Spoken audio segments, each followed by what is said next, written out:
चलिए अपने आत्मा के ज्ञान और ध्यान की ओर।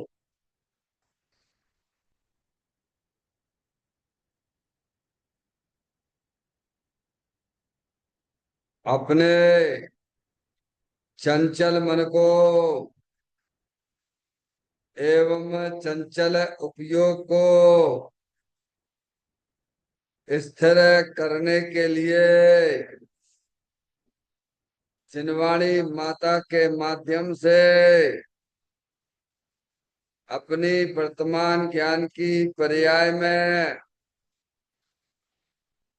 सम्यक भेद ज्ञान उत्पन्न करते हुए शरीर शरीर से संबंधित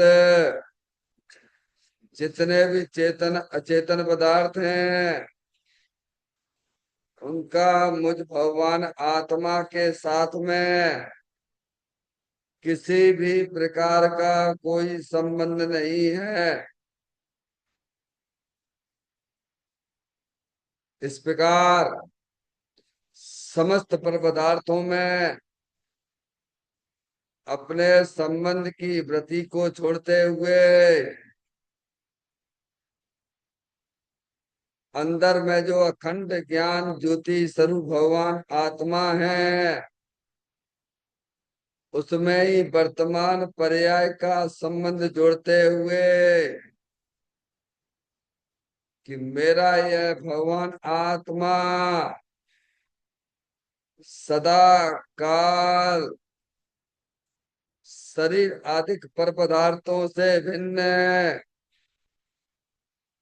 एकमात्र अखंड ज्ञान ज्योति स्वरूप है। ऐसा अपने आप को जानो और ऐसा ही अनुभव करो कि वर्तमान में ही मेरा यह भगवान आत्मा शरीर आदि पर पदार्थों से भिन्न एकमात्र अखंड ज्ञान ज्योति स्वरूप ही है।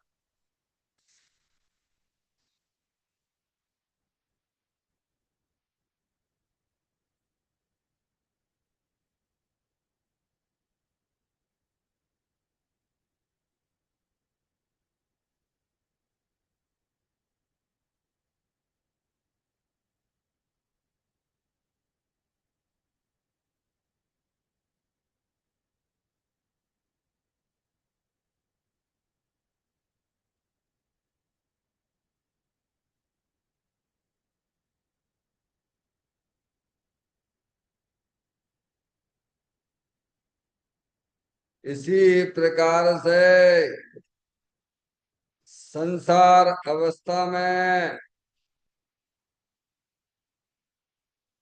आत्मा की पर्याय में जो विविध प्रकार के पुण्य पाप के परिणाम दिखाई देते हैं वे समस्त परिणाम पर द्रव्यों के लक्ष्य से होने वाले भाव हैं। वे हमारे आत्मा का स्वभाव नहीं है। ऐसे समस्त रागादिक परिणामों में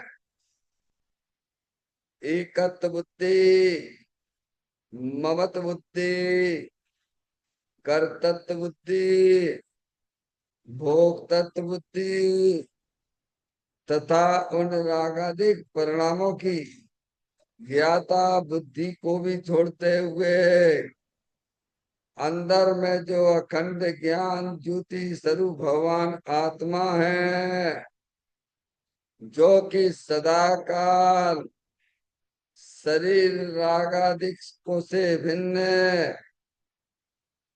एकमात्र पूर्ण निराकुलता स्वरूप वाला है। ऐसा अपने आप को जानो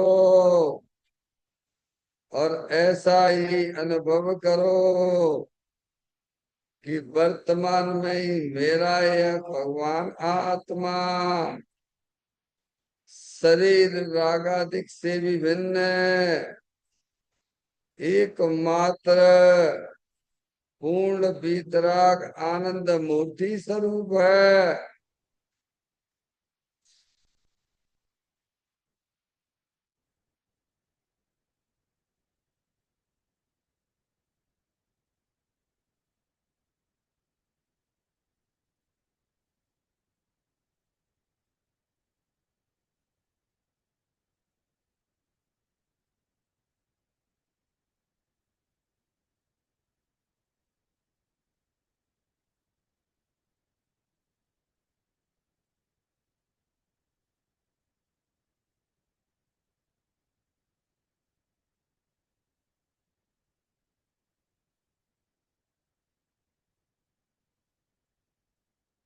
इसी प्रकार से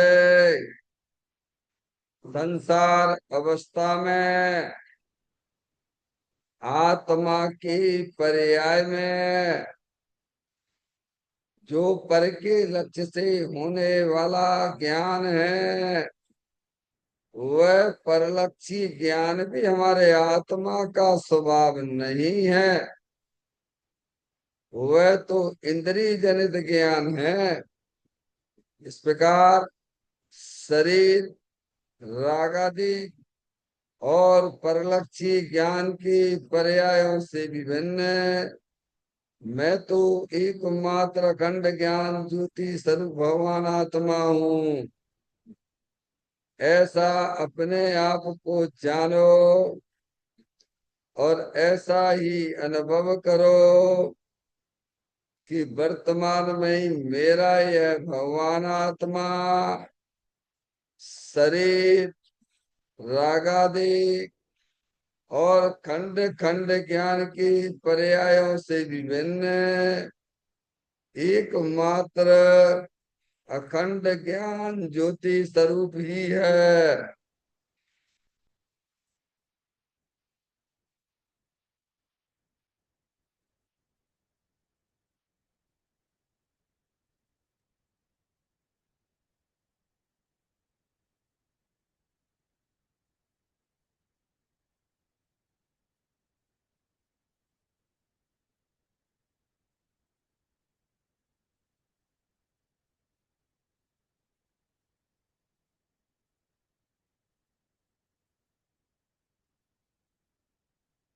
द्रव कर्म भाव कर्म नो कर्म रहित शुद्धात्म स्वरूपो मेरा ये भगवान आत्मा सदा काल शरीर आदि नौ कर्मों से भिन्न है। मेरा ये भगवान आत्मा सदा काल ज्ञान वर्णादि 8 कर्मों से भी भिन्न है। मेरा ये भगवान आत्मा सदा काल मोह राग देश भाव कर्मों से भी भिन्न है। इस प्रकार द्रव कर्म भाव कर्म नो कर्म तीनों कर्मों से रहे मैं तो एकमात्र परम पवित्र शुद्धात्म स्वरूप हूँ, ऐसा अपने आप को जानो और ऐसा ही अनुभव करो कि वर्तमान में ही मेरा यह भगवान आत्मा तीनों प्रकार के कर्मों से रहित एकमात्र परम पवित्र शुद्धात्म स्वरूप है।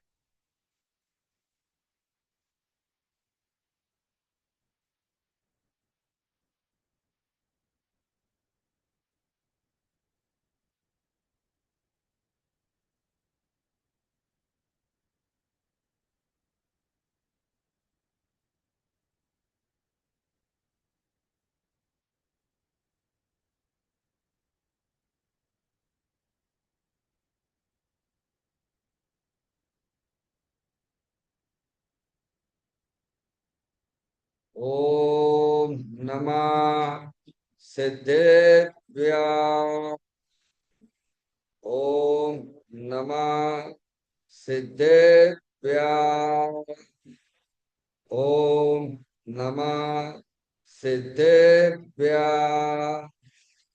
चिंतामणि सम स्वयं का चैतन्य तत्व महान है। निज का करूं मैं चिंतवन, निज का करूं श्रद्धान में। शुद्धात्मा ही देव है जो गुण अनंत निधान है। मैं स्वानुभव में देख लूं, आत्मा स्वयं भगवान है। मैं स्वानुभव में देख लूं, आत्मा स्वयं भगवान है।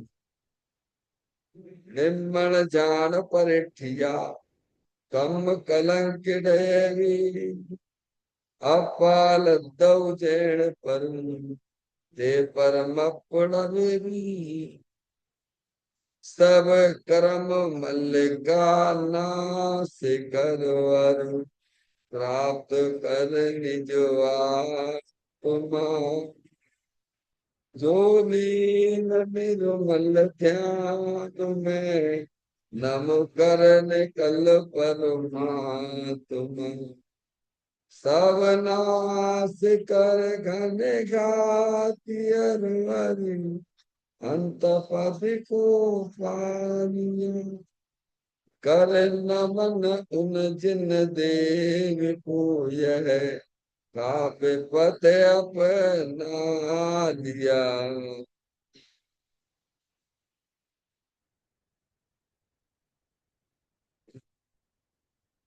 श्री योगसार जी नामक परम अध्यात्मिक ग्रंथ स्वाध्याय हेतु में विराजमान है।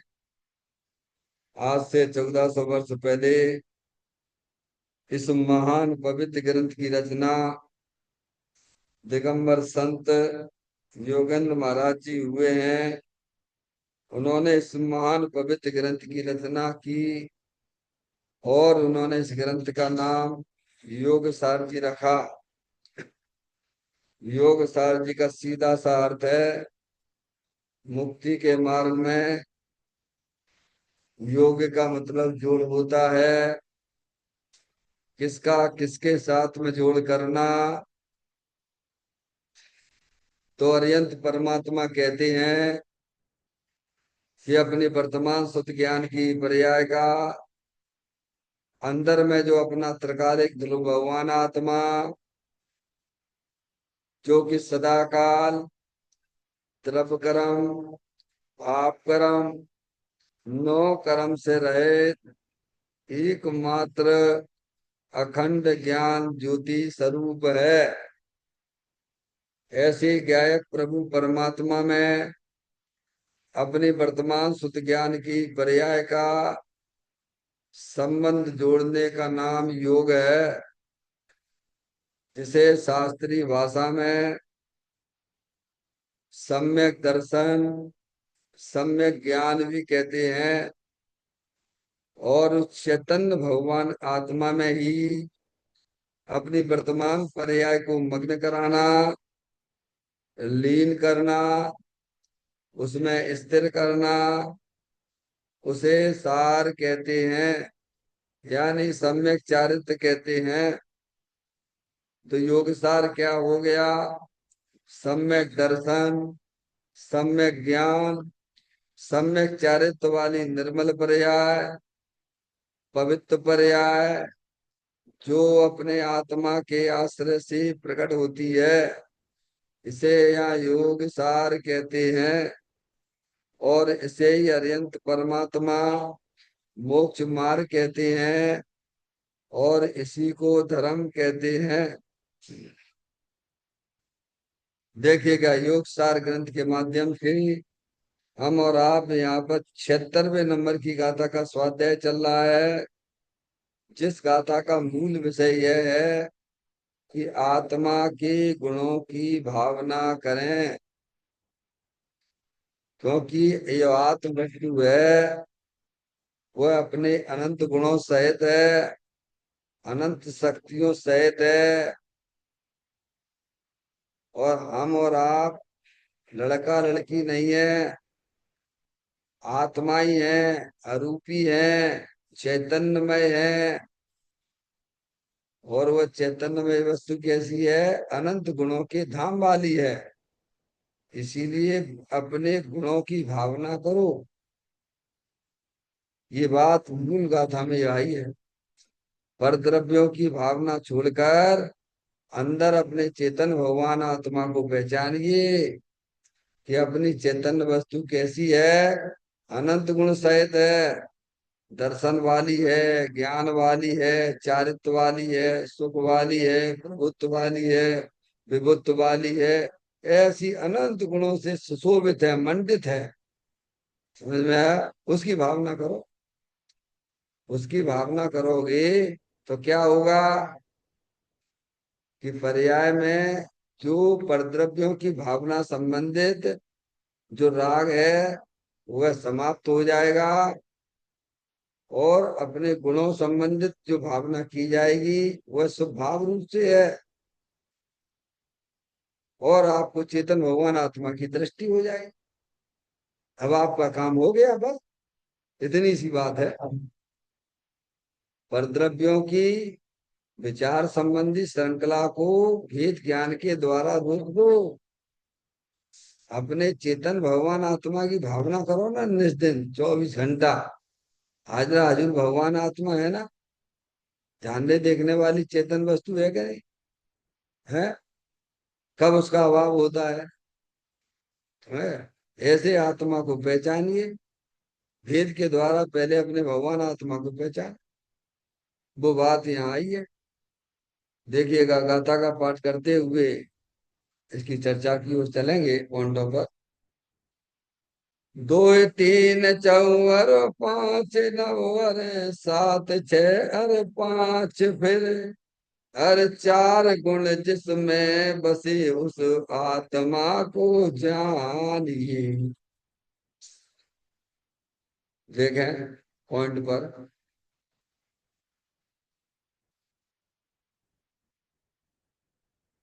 अभी अपन ने पहले पूर्व में आत्मा के 4 गुणों के द्वारा विचार करने की बात आई थी। अपना भगवान आत्मा अपने द्रव्य गुण, अपने द्रव्य छेद काल और भाव सहित विराजमान है। ज्ञानी कैसा विचार करता है? हम्म, 4 से याद करता। 2 से आप समझ गए कि आत्म जो वस्तु है द्रव्य पर्याय स्वरूप है, ऐसा विचार करता है। आत्म वस्तु है, वो दर्शन ज्ञान स्वरूप है।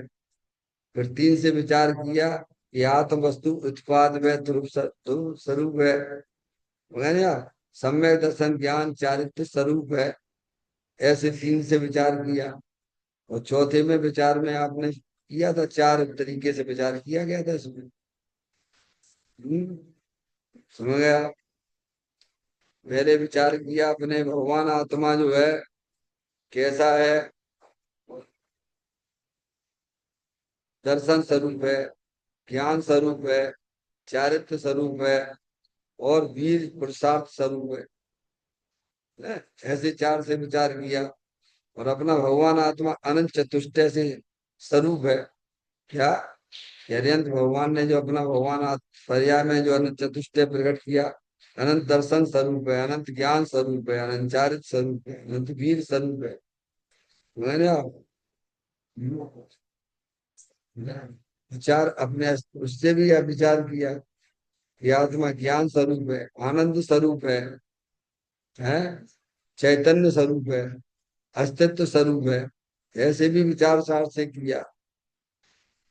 हाँ, वह ऐसे प्राण स्वरूप है, कभी छोड़ता नहीं है। न दर्शन को छोड़ता है, न ज्ञान को छोड़ता है, न चेतनता को छोड़ता है। तो मगर यार, वरना अपने अस्तित्व को छोड़ता है। ऐसे भी अपने आत्मा को चार तरीके से विचार किया गया। हम्म? और फिर जो है द्रव चेत काल भाव को जो है, अपना आत्मा जो है द्रव वस्तु होती है, द्रव है ना, तो उसका क्षेत्र भी होता है, संख्यात विदेशी है। कोई भी द्रव हो, कोई भी द्रव हो, द्रव होता है, उसका क्षेत्र भी होता है, उसका काल परिणमन भी होता है, भाव स्वरूप भी होता है। ऐसा अपना भगवान आत्मा कैसा है? द्रव चेत काल भाव स्वरूप है, और पद्रव के चेत काल भाव से रहित है। क्या है? अपना जो भगवान आत्मा है, अपने द्रव चेत काल भाव सहित है, लिए हुए है, और परद्रव के चेत काल भाव से रहित है। मगर जैसे आचार्य कुंकुन देव ने समय सार के 38वें नंबर की गाथा में ये बात कही, मैं एक शुद्ध सदा रूपी ज्ञान द्रगुण यथार्थ से, कुछ अन्न वो मेरा नहीं परमाणु मात्र है। मैं आज तक अपने भगवान आत्मा ने एक परमाणु तक ग्रहण नहीं किया, और करेगा भी नहीं, क्योंकि वो परद्रव है। मैं परद्रव संबंधित राग को भी ग्रहण नहीं करता भगवान आत्मा। क्या?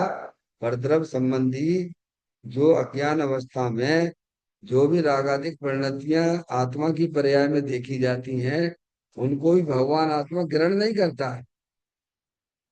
समझ गए नहीं आप? ऐसे अपने अनंत चतुष्टय सहित विराजमान हर समय। ऐसा अपने आप को जानो, ऐसा अपने आप को मानो। समझ में आया? पहले ज्ञान तो सच्चा करो। अभी तो पता नहीं कैसा में अपने आप को कैसा अनुभव करते हो। हम्म? शरीर रूप से अनुभव करते हो, ये तो मिथ्या है। क्योंकि आत्मा शरीर रूप होता है क्या? आत्मा ने कभी शरीर को ग्रहण किया है क्या? तो इस प्रकार का जो अनुभव किया जा रहा है, वो तो अज्ञान अवस्था है, मिथ्यात है, महापाप है। समझ रहे हो? तो ये बात जो आई थी, आत्मा अपने द्रव चेत काल भाव का स्वामी है। किसका स्वामी है? आत्मा स्वामी है। नहीं, आप अपने आप को ऐसा जाना कि मैंने आज तक परद्रव पर भाव को ग्रहण किया ही नहीं है, मैं अपने चतुष्टय में ही हमेशा रहता हूँ। मैं बस इसी का मालूम है, एक शुद्ध सदा रूपी ज्ञान द्रव्य यथार्थ से, कुछ अन्न वो मेरा नहीं परमाणु मात्र नहीं है। ऐसी अंदर में हमारे परिणमन में होना चाहिए। समझ में आया ये? तो कहते हैं अन्न वस्तु के द्रव चेत काल भाव का स्वामी नहीं है। है? ऐसा अपने आप को प्रतीति में लीजिए, ऐसा अपने ज्ञान में ज्ञान में जो है जानिए कि मैं ऐसा हूँ। समझ लिया? और अखंड एक रूप आत्मद्रव की श्रद्धा ज्ञान रमणता, यही साक्षात मोक्ष मार्ग है। मोक्ष मार्ग किसे कहा है? मोक्ष मार्ग किसे कहा है? हैं? अखंड एक रूप आत्मद्रव की श्रद्धा। किसकी श्रद्धा? एक रूप, समझे ना? अखंड एक रूप आत्म वस्तु अखंड एक रूप रहती है। जैसे पूज्य गुरुदेव श्री के स्वाध्याय के माध्यम से आपने पढ़ा था, दृष्टांत दिया गया था। है? कोई रतन है, रतन है ना, चमकता हुआ रतन है। सब सब कमरे में जाने पर भी, विविध प्रकार के कमरों में जाने पर भी क्या हुआ है? रतन उन कमरे रूप हो जाता है क्या? क्या दृष्टांत दिया था गुरुदेव श्री ने? कल क्या समझाया था अपन को? जो रतन है, चमकता हुआ प्रकाश स्वरूप है, वह विविध प्रकार के कमरों में जाने पर भी क्या वह प्रकाश उन कमरे रूप हो जाता है क्या? हम्म? एक रूप ही रहता है ना। ऐसे ही अपना ये चेतन भगवान आत्मा देह में अनंत, एक इंद्री की शरीर शरीर रूप में गया क्या? एक इंद्री, दो इंद्री, तीन इंद्री, चार इंद्री, संगी असंगी पर्यायों जो है काय समय, वे रूम में गया। ये रूम समझ लो आप, ये क्या है? शरीर क्या है? यह भी संगी पंचेंद्रिय वाला रूम है। समझ में आया? इससे पहले आपका कोई और दूसरा रूम होगा, त्रियंच का होगा। समझ में आए, जीव का होगा। हम्म। 4 गति 84 लाख योनियों के जो शरीर मिले, उनमें चेतन ज्योति कहाँ अनुरूप हो गई क्या? ऐसे अपने आत्मा को समझो, समझ के उसकी दृष्टि करना है। क्या करना है?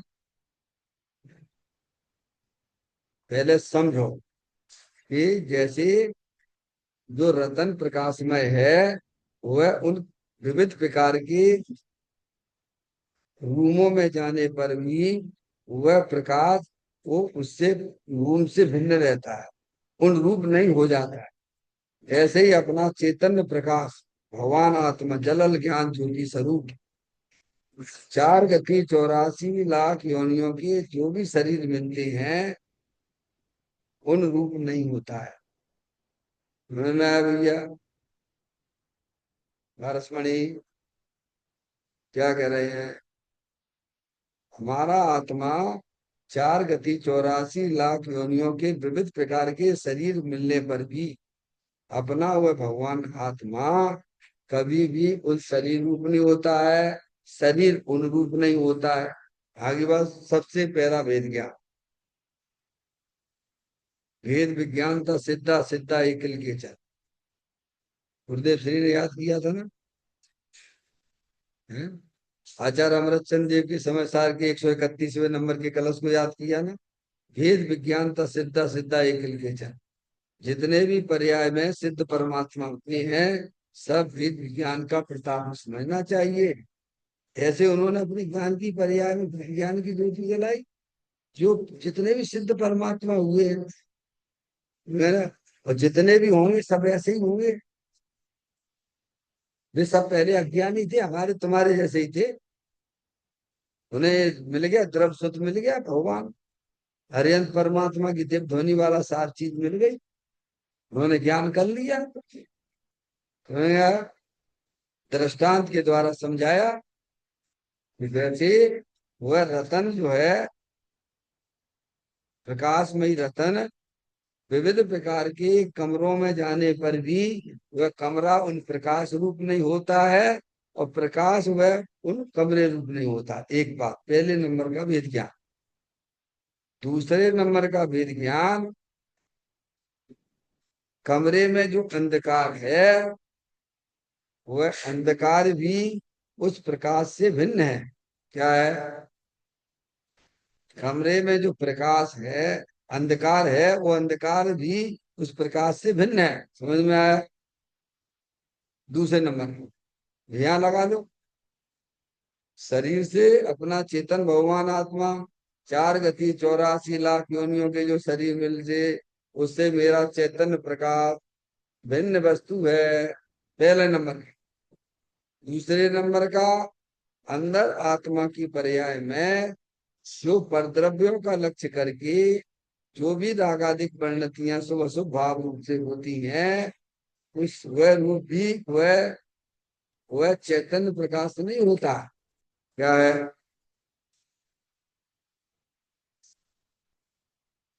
चित्र में तो देखिएगा, सब भिन्न भिन्न है ना।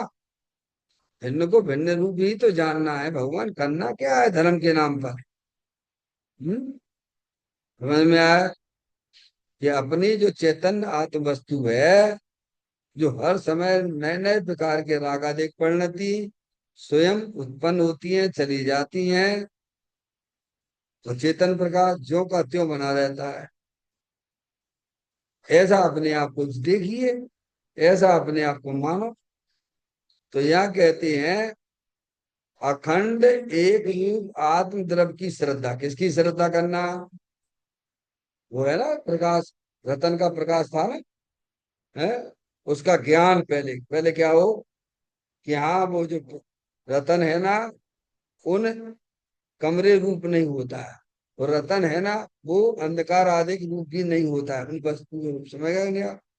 ऐसे ही अपना चेतन भगवान एक अखंड अखंड है। तरफ चेत काल भाव चार से विचार किया ना, है? अब चार का विचार चल रहा है ना। मैंने मेरी चैतन्य वस्तु है, द्रव चैतन्य दल, जलल ज्ञान ज्योति स्वरूप। अब द्रव है तो उसका क्षेत्र भी होता है। उसका प्रदेश होते हैं कि नहीं होते हैं? संख्यात प्रदेश ही है अपना भगवान आत्मा। समझ गए? और काल परिणमन भी हो रहा है उसमें हर समय। कौन करा रहा है वो परिणमन? अरे वो तो सुपर स्वभाव ही है। क्या है?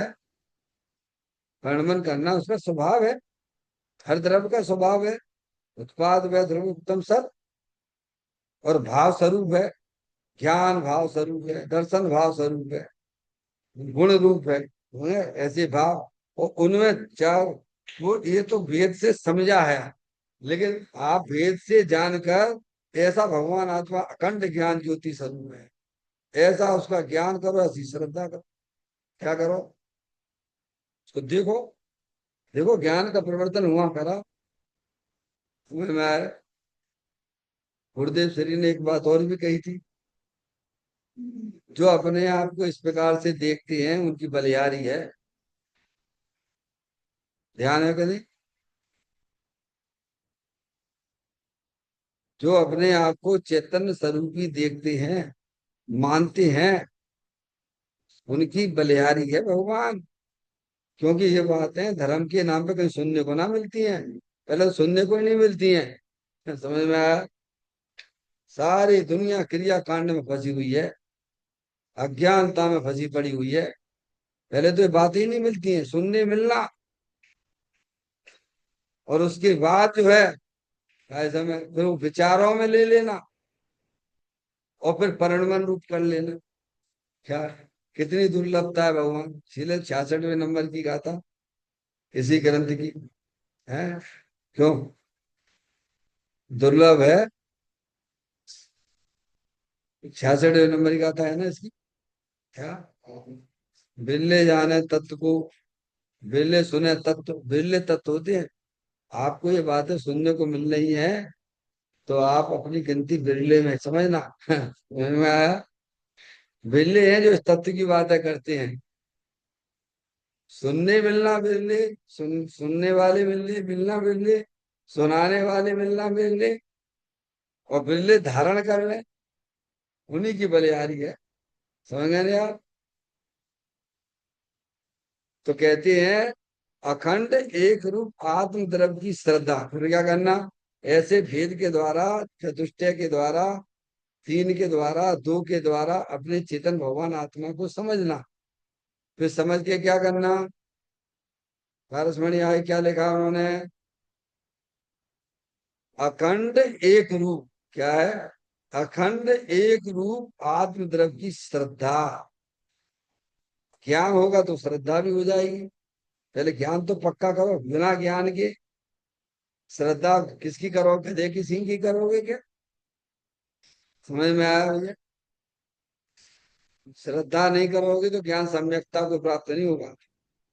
क्या कह रहे हैं? कल अपन ने समझा था नहीं? सम्यक दर्शन, सम्यक दर्शन, पहले सम्यक दर्शन की बात हुई है। समझ नहीं आप? तभी ज्ञान की सम्यकता प्राप्त होती है। सम्यक दर्शन यानी आत्म दर्शन। सम्यक दर्शन क्या है? अपने आप, अपने आत्मा का दर्शन का नाम सम्यक दर्शन है।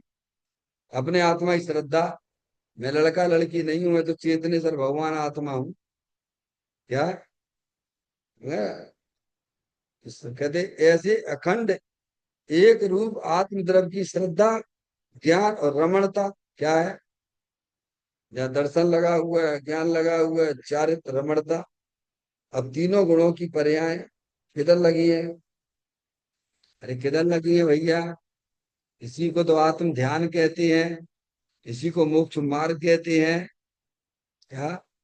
जहाँ ज्ञान का प्रवर्तन, दर्शन का प्रवर्तन और चारित्र का प्रवर्तन तीनों एक होकर प्रवर्तन करते हैं, उसे भगवान मोक्ष मार्ग कहते हैं। क्या? तो उसी को धर्म कहते हैं। कहते हैं अखंड एक रूप आत्मदर्श की श्रद्धा, ज्ञान, रमणता, यही साक्षात, क्या? साक्षात मोक्ष मार्ग है। अब कोई कहता हमको तो पता ही नहीं पड़ता है। भाया, कैसी बात करते हो? हम्म? मोक्ष मार्ग, साक्षात मोक्ष मार्ग का स्वयं आपके अनुभव में आएगा कि आपकी ज्ञान की पर्याय का संबंध जब द्रव्य के साथ जुड़ जाता है, श्रद्धा का संबंध जब आपके आत्मा के साथ जुड़ जाता है, तो नियम से आपकी पर्याय में अतीन्द्रिय आनंद सुख शांति वाली पर्याय प्रकट होगी। आगे बात समझ में तो आपको मालूम नहीं पड़ेगा क्या? ये साक्षात मोक्ष मार्ग है। मगर जहाँ ज्ञान में समा गया, श्रद्धा श्रद्धे स्वरूप भगवान आत्मा में समा गई, एक वेक हो गई, क्या भगवान, उसे वास्तव में साक्षात मोक्ष मार्ग कहा गया है। आपके स्वयं ही अनुभव में भेदन में आएगा, ऐसा मोक्ष मार्ग है ये, किसी से पूछना ना पड़ेगा। ऐसा जो है समय सार जी के 206 नंबर की गाथा में भी ये बात आई है। आचार्य अमृतचंद देव, दो आचार्य हैं, आचार्य अमृतचंद देव कहते हैं किसी से पूछना ना पड़ेगा तुम्हें कि हमें आत्मा का अनुभव हुआ कि नहीं है, दूसरे से पूछने की जरूरत नहीं है। मैंने आप, अरे अच्छी बताओ, दुख रूप पर्याय है तो तुम्हें किसी से पूछना पड़ता है कि हमारे दुख है, पूछना पड़ता है इसके लिए है? अरे बोलो, किसी से पूछना पड़ती है? पर्याय में जो दुख चल रहा है, परावलंबी संबंधी जो पर्याय हमारी आत्मा में चल रही है कि आप दुखी हो सुखी हो, किसी से पूछना पड़ेगा क्या? उसका आप साक्षात अनुभव करते हो कि नहीं करते हो? अब जब वही पर्याय परद्रव प्रभाव और पर्याय का अवलंबन छोड़ती हुई अंदर अखंड ज्ञान ज्योति स्वरूप के साथ जुड़ जाती है, समझ में आया, तो उसमें मोक्ष मार्ग जैसी पर्याय प्रकट होती है। निर्मल पर्याय, पवित्र पर्याय, अतीन्द्रिय आनंद वाली पर्याय प्रकट होती है। किसी से पूछना पड़ेगी क्या है? ये कह रहे हैं, समझ में आया भैया? यानी अपनी ज्ञान की पर्याय का उस आत्मा के साथ में उसको जोड़ दो, जोड़ना आना चाहिए। ज्ञानी यही काम करते हैं, ज्ञानी बस यही काम करते हैं और उन्हें आनंद मिलता रहता है। अज्ञानी अपने ज्ञान की पर्याय को समझ पद्रव्यों के साथ जोड़ता है। किसके साथ जोड़ता है? अज्ञानी भी जोड़ने का काम तो कर रहा है, समझ में आया, पर किसके साथ जोड़ता है? अब जैसे जोड़ लिया, अज्ञानी ने क्या किया है, अपना ज्ञान तो है आत्मा का और शरीर के साथ में जोड़ लिया। अब जब शरीर के साथ में जोड़ लिया, समझ, तो शरीर में तो बहुत कुछ होना है, वो तो शरीर कोई तुम्हारी चीज तो है नहीं है, वो तो कर्म की चीज है, समझ में आया। उसमें तो खटपट चलती रहेगी चलती रहेगी चलती रहेगी, है, और तुम भी ऊपर नीचे होते रहोगे। क्या होगे? अरे क्या होगे बोलो भैया? ऐसा हमारे जीवन में होता हुआ दिख रहा है कि नहीं दिख रहा है? माता जी है। हाँ, बहुत सावधानी की बात है। कल ये बात भी आई थी, वो है सम्यक दर्शन सहज साध्य, ऐसा पांडे राजनीति साहब ने कहा कलश में। लेकिन यहाँ तो ये भी कहा है सावधानी पूर्वक, एक ज्ञान की बिल्कुल जागृति, तो पुरुषार्थ विधान भी है। अब तो किसको पकड़े, दोनों को समझ लीजिए आप। पुरुषार्थ साध्य का मतलब बिल्कुल सावधान रहिए। घर का मालिक कैसे घर में सावधान रहता है बोलो? अरे घर में रहने वाला मालिक जब जागृत होगा तो चोरों की हिम्मत है कि उसके घर में घुस जाएगा। बात समझ में आ रही है कि नहीं आ रही है? हैं? जब घर का मालिक घर में जागृत रहता है, सावधान रहता है, समझ में आया, तो चोर उसके घर में घुस नहीं सकते हैं, बल्कि जो घुस गए हैं वे भी निकलने की सोचते हैं। हम्म, यही तो उसका पुरुषार्थ है ना, इसी को भगवान पुरुषार्थ कहते हैं। अपना अंश पर में ना मिलाना, और पर का अंश अपने में ना मिलाना, इसी को भगवान पुरुषार्थ कहते हैं। और सम्यक दर्शन सहज साध्य भी लिखा उन्होंने। तो अब क्या करें पारसमणि बताओ। कहीं तो ये लिखा है कि पुरुषार्थ से ही कैसे मोक्ष की प्राप्ति होती है, ऐसा लिखा है ना, है मोक्ष मार्ग प्रकाशक में। पुरुषार्थ से ही मोक्ष की प्राप्ति होती है। और यहाँ पंडित पंडित जी साहब कहते हैं, कलश टीकाकार, समय दर्शन तो सहज साध्य है, करोड़ों उपाय करने पर भी नहीं होता। बोलो क्या करोगे, क्या करें भाई, इनकी सुने कि उनकी सुने। तुम इसका अर्थ भाव से ख्याल में ले लो। समझ में आया भैया। एक ही आचार दो प्रकार से बात को समझाते हैं। पुरुषार्थ साध्य का मतलब यह है कि आप अपनी ज्ञान की पर्याय में जागृति रखिए, अपना अंश पर में ना मिलाइए और पर का अंश अपने में ना मिलाइए। समझ में आया। अपनी दृष्टि का झुकाव अपने चेतन भगवान आत्मा की तरफ को, सब शरीर रागादिक पर पदार्थों से अपनी दृष्टि को हटाते हुए अंदर में चेतन भगवान आत्मा की तरफ निहारना, यही वास्तव में पुरुषार्थ है। इसी को पूज्य गुरुदेव श्री ने क्या कहा, क्या कहा था कल बोलो, स्वाध्याय के माध्यम से, बलिहारी है जो ऐसा काम करते हैं, जो अपने ज्ञान का परिवर्तन, अपनी श्रद्धा का परिवर्तन, अपने चारित्र गुण की पर्याय का परिवर्तन अपने चेतन भगवान आत्मा की तरफ करते हैं, उनकी बलिहारी है ये। और सहज साध्य का मतलब ये है कि तुम्हारी चीज है भगवान, तो जाने कहाँ है। समझ में आया भैया। किसी के पास जाने है क्या, नहीं आई समझ। किसी के पास जाने हो तो बात करो, संवेदन तो वही बात अलग है। सहज साध्य, सतगुरु कहे सहज का धंधा, वाद विवाद करे सुगंधा। सुखी होने के लिए तुम्हें कहाँ जाने हैं? हम्म? संजय भैया, सच्चा ज्ञान लो, वस्तु स्वरूप का सच्चा ज्ञान दो। समझ में आया भैया। तो कहते हैं अखंड एक रूप आत्म द्रव्य की श्रद्धा, क्या है? समझ में आया? श्रद्धा का मतलब, मैं अखंड ज्ञान ज्योति स्वरूप भगवान आत्मा ही हूँ। ऐसी श्रद्धा, कैसी श्रद्धा? मैं लड़का लड़की नहीं हूँ, मैं रागी द्वेषी नहीं हूँ, मैं तो अखंड ज्ञान ज्योति स्वरूप भगवान आत्मा हूँ। अभी कैसी श्रद्धा चल रही है आपको कि मैं लड़का हूँ, मैं लड़की हूँ? क्या क्या कहा, समझ में आया? अभी जीव, अज्ञानी जीवों कैसी श्रद्धा चल रही है, विपरीत श्रद्धा चल रही है।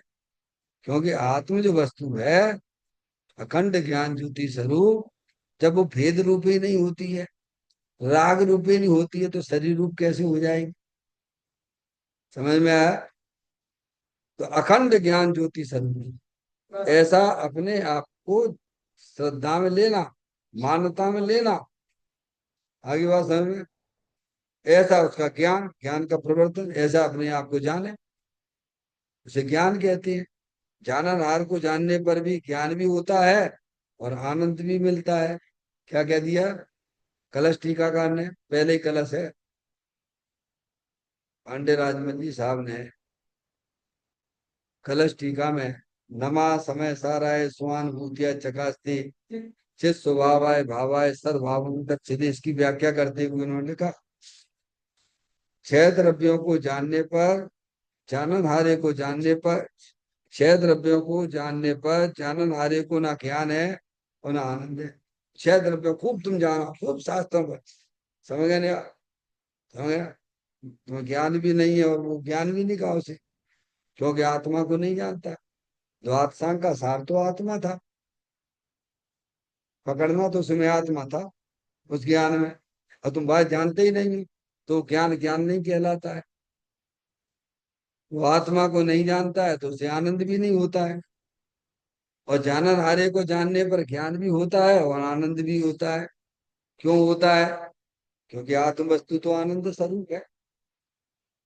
आत्म वस्तु तो अतीन्द्रिय आनंद स्वरूप है। अरे भाई, थाली में विविध प्रकार की व्यंजन है। मीठी चीज खाओगे तो मीठा मुंह होगा कि नहीं होगा? ऐसे ही जिस ज्ञान ने लक्ष्य अपना अतीन्द्रिय आनंद स्वरूप भगवान आत्मा रूपी है, वहां उसने ज्ञान का प्रवर्तन किया, तो उसकी पर्याय में आनंद भी आ गया और ज्ञान भी हो गए। तो कहते हैं कि अखंड एक रूप आत्म द्रव्य की श्रद्धा, किसकी श्रद्धा करना? कि मैं तो चेतनेश्वर भगवान आत्मा हूं। क्या करना? किधर आना? श्रद्धा का विषय क्या होना? अंदर आत्म वस्तु है कि नहीं है? अखंड ज्ञान ज्योति स्वरूप है कि नहीं है?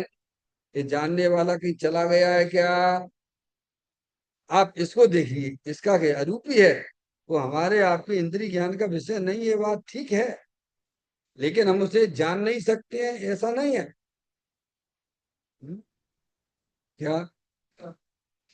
कठिन हो सकता, अशक्त नहीं। ध्यान रखिएगा। आगे बात समझ में। पंचम काल है। आप ये कहो कि आत्मा का अनुभव नहीं हो सकता, ये बात झूठी है। समय में आया। पंचम काल कोई आड़े बाड़े नहीं आता समय दर्शन में। हम्म? तो कहते हैं अखंड एक रूप आत्म द्रव्य की श्रद्धा ज्ञान। क्या करना? ज्ञान श्रद्धा हुई कि मैं चेतने सर्व भगवान आत्मा हूं, ऐसा श्रद्धा हुई। और ज्ञान, ये तो अखंड ऐसा जानन आ हुआ। और रमणता, उसमें अपने उपयोग को रमण करना, विलास करना। क्या करना? विलास का मतलब कीड़ा करना। विलास का मतलब क्या है? आत्म स्वरूप में विलास। आत्म कल वो आया था ना, प्रवचन सारी जी का बोल है कि नहीं है? जिसकी अपन 94 नंबर की गाथा अपन स्वाध्याय कर रहे थे। बोलो क्या था? याद हो तो बताइए, 5 दिन चर्चा चली है आपकी। विलास शब्द कहाँ लगाया ये बता। तो बताओ ना, वही तो पूछ रहा हूं मैं। है? क्या? चैतन्य आत्म स्वरूप विलास मात्र, ऐसे आत्म व्यवहार से च्युत हो गए हैं। कौन सा विलास? विलास यानी कीड़ा करना। ऐसा आत्म व्यवहार, ये आत्मा का व्यवहार है। यानी सम्यक दर्शन ज्ञान चारित्र्य जो आत्मा की पर्याय में प्रकट हुआ है, ये आत्म व्यवहार है। रागादिक में कीड़ा करना ये आत्मा का व्यवहार नहीं है भगवान। क्या? और हम कहाँ खेलते रहते हैं 24 घंटा? राग में मस्त हो रहे, काय में मस्त हो रहे हैं। वो आत्मा का व्यवहार भी नहीं कहा है। वो तो मनुष्य का व्यवहार है। किसका व्यवहार है? राग में मस्त रहना वो मनुष्यों का व्यवहार है। वो 4 गति 84 लाख असमान जाति जो द्रव्य पर्याय है ना, उसमें जो मस्त हो रहे हैं वो उनका है बिला। किनका है? मनुष्य का व्यवहार है वो। जो अपने चेतन भगवान आत्मा मस्त रहते हैं, कीड़ा करते हैं, आनंद में रहते हैं, वो आत्म विलास, वो आत्मा का व्यवहार है। समझ नहीं आप? अब इसको जानता ही नहीं जी। कहते अखंड एक रूप आत्म द्रव्य की श्रद्धा ज्ञान रमणता, यही साक्षात मोक्ष मार्ग है। समझ नहीं आप? इसे आप स्वयं पहचान सकते हैं। ये कहा गया ये साक्षात मोक्ष मार्ग है। अब आपको लगे कि साहब हमारे मोक्ष मार्ग प्रकट होएगा कि नहीं हो गया है? संजय भैया, हम सम्य दृष्टि है कि नहीं है? तो तुम नियम से मिथ्या दृष्टि हो। ठीक है? जो ऐसा समझता है कि मेरे को है, पूछता है किसी से कि मुझे समय दर्शन हुआ कि नहीं हुआ, वो नियम से मिथ्या दृष्टि है। पूछना पड़ता है क्या? आप मिठाई खाओ, मुंह मीठा हुआ कि नहीं, पूछते हो किसी से क्या? है? सही ना? पूछ रहे तो इसका मतलब ही यही है। समझ गए नहीं आप? मिथ्या दृष्टि हो। सही ना? यहाँ तो साक्षात क्या स्वयं आत्मा जानता है। हम्म? फिर कहते हैं उसमें उसमें उसमें मैं शांत शांत उपसन रसकंद हूँ। क्या? कैसा हूं मैं? वो द्रव्य जो है उसमें, यानी उस द्रव्य में क्या? शांत शांत उपसम रसकंद हूँ। क्या? कहे विलक्षण पुरुष सदा मैं एक हूँ। अपने रस से भरो अनादि टेक हूँ। मोहे करम मम नाई नाई भ्रम कूप है। ज्ञान चेतना सिंधु हमारो रूप है। क्या है? शांत रस से भरा है। ऐसा मेरा भगवान है आत्मा। समझे भैया? ऐसे है। हाथ रखो अपने भगवान आत्मा के ऊपर। दुनिया के ऊपर हाथ रख के क्या करोगे भगवान? है? अपने आत्मा के ऊपर हाथ रख के बोलो, मैं तो चेतन भगवान आत्मा शांत स्वरूप हूँ, आनंद स्वरूप हूँ। समझे संजय भैया? कहते हैं उसमें मैं शांत शांत उपसम रस कंद हूँ, आनंद का कंद। गुरुदेव श्री कितना उदाहरण देते हैं, कंद का उदाहरण नहीं देते हैं, शकरकंद का। हालांकि शकरकंद जो है अनंत जीवों का पिंड है, ध्यान रखिए। वो तो दृष्टांत को दृष्टांत रूप से ही समझना। जो तुम जाए के काम में चुई चुबाने लग जाओ। गुरुदेव श्री ने कहा था कि वो जो शकरकंद है ना, और उसमें सुई लगाओ, है, और वह मीठा ही मीठा है। वो अवक्ष है भगवान। वो तो दृष्टांत समझने के लिए है। जैसे शकरकंद होता है ना, ऊपर लाल दिखता है उसकी छाल, और अंदर व्हाइट। कैसी है? ऐसी ही अपना भगवान आत्मा मिठास से भरा हुआ है। जहां से भी देखो आनंद ही आनंद, शांत शांत, शांति शांति है। समुंदर देखो, समुद्र कैसे लहराता रहता है पानियों से। जहां तक देखो पानी पानी पानी पानी पानी पानी पानी पानी दिखाई देता है ना। ऐसे ही अपना भगवान आत्मा शांत स्वरूप है, शांति की मूर्ति है, अतीन्द्रिय आनंद स्वरूप है। ये तुम्हें शांति देंगे। व्यवहार के शांतिनाथ भगवान तो, उनकी पूजा भक्ति करने से तो स्वभाव होता है, और शुभराग से बंद होता है। और अपने शांतिनाथ भगवान के पास जाओगे तो शांति भी मिलेगी, और जो कर्म आत्मा के साथ बंधे हुए थे वे भी भाग जाते हैं। नए कर्म बनते नहीं है। ऐसा शांत स्वरूप भगवान आत्मा तेरे देवल में विराजमान है। हमने कभी उसे देखा नहीं है। समझ में आया भैया? इसलिए संसार चक्र में निरंतर दुखी हो रहा है। आनंद स्वरूप, सुख शांत रस से लवा लब ये, ज्ञान सागर तुमा, वे ब्रह्म की चादर हटा, सर्वांग पर घटया तुमा। हे बाप जन लोक के सब एक साथ नहाइए, इसे ही अपनाइए, इसमें ही मग्न हो जाइए। ये है हमारा तुम्हारा कर्तव्य। समझ में आया? अपने शांतिनाथ भगवान को देखिए, निरंतर आनंद शांति शांति भरी हुई है भाई। कहते हैं उसमें शांत शांत उपशम रस का कंद हूँ। ऐसा ज्ञानी जानता है। क्या जान? हूँ, होना नहीं है, मैं हूँ। मेरे अंदर शांति भरी पड़ी हुई है भगवान। है? समझे? हूँ शब्द दिया ने, हूँ। मैं शांत स्वरूप हूँ। मुझे शांति किसी लेने के लिए किसी दूसरे के पास नहीं जाना, मिलेगी भी नहीं। और अपने पास जाओगे तो तुम्हें तुम्हारी पर्याय में कभी अशांति आने वाली नहीं। ऐसा शांतिनाथ भगवान दे देवल में विराजमान है। अब फिर ऐसा विकल्प उठना हुआ भी भेद होने से व्यवहार क्या है? चुपचाप शांति से, जैसे किसी को है, अरबों रुपए की लॉटरी खुल जाए, क्या हो जाए भैया? अथवा उसे गड़ा हुआ खजाना मिल जाए। संजय भैया,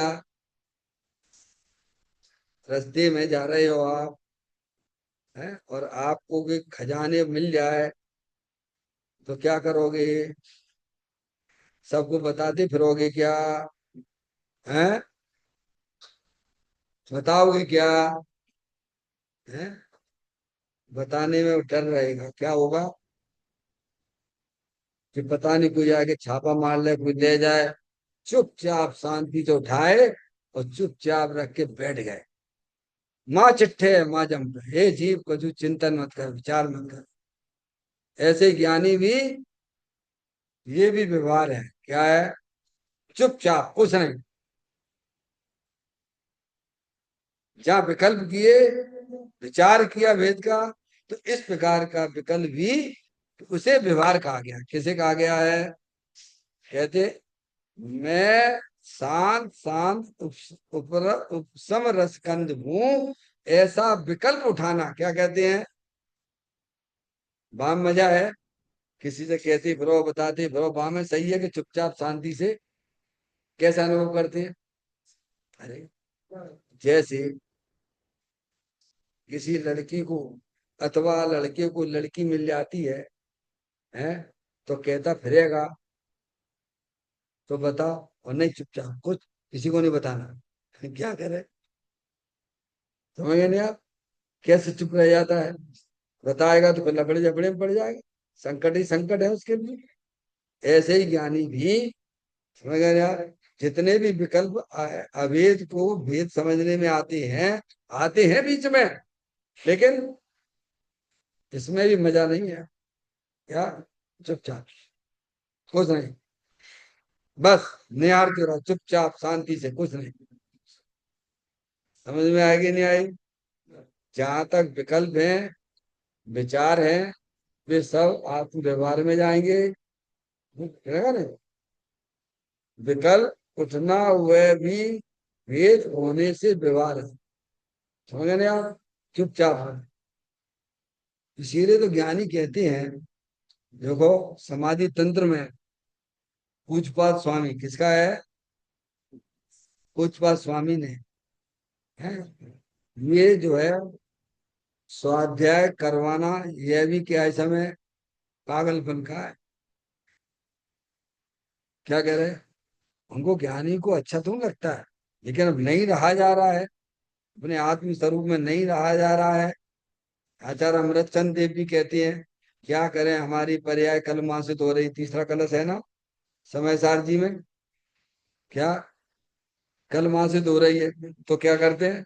शास्त्र लिखने के काल में मैं बस केवल यही चाहता हूँ, परम विशुद्धता की प्राप्ति हो। क्या है की मतलब, वो उनके लिए मजबूरी है, जरूरी नहीं है शास्त्र लिखना। ऐसे ही ज्ञानी को भी क्या है, पढ़ना पढ़ाना सब उनके लिए मजबूरी हुआ करता है। ये भी उनकी मजबूरी है। खेद करके अपने आत्मा में विचार विकल्प करना, ये उनका कर्तव्य नहीं है। कर्तव्य तो एक है, क्या है? बस अपना ज्ञान, अपना श्रद्धान, अपनी चारित्र गुण की पर्याय निरंतर अपने चेतन भगवान आत्मा को ही निहारती रहे, यही मात्र एक उनका कर्तव्य होता है। इस प्रकार की सुंदर चर्चा है। कल इसकी जो है चार तरीके से जो विचार किया जा रहा है, ये अपन ने पूरा अपन ने किया है। अब कल पांचवे की बात आएगी, तो कल अपन इसको यहाँ पर पढ़ेंगे। तन्ने का स्मरण प्रति क्षण करो रे, भवि के अनंत दुखी को फल में हरो रे।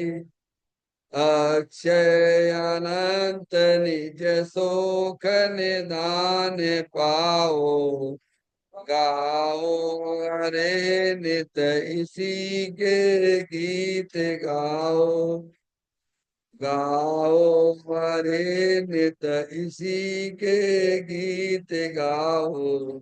9 बार नमोकार मुक्त का स्मरण।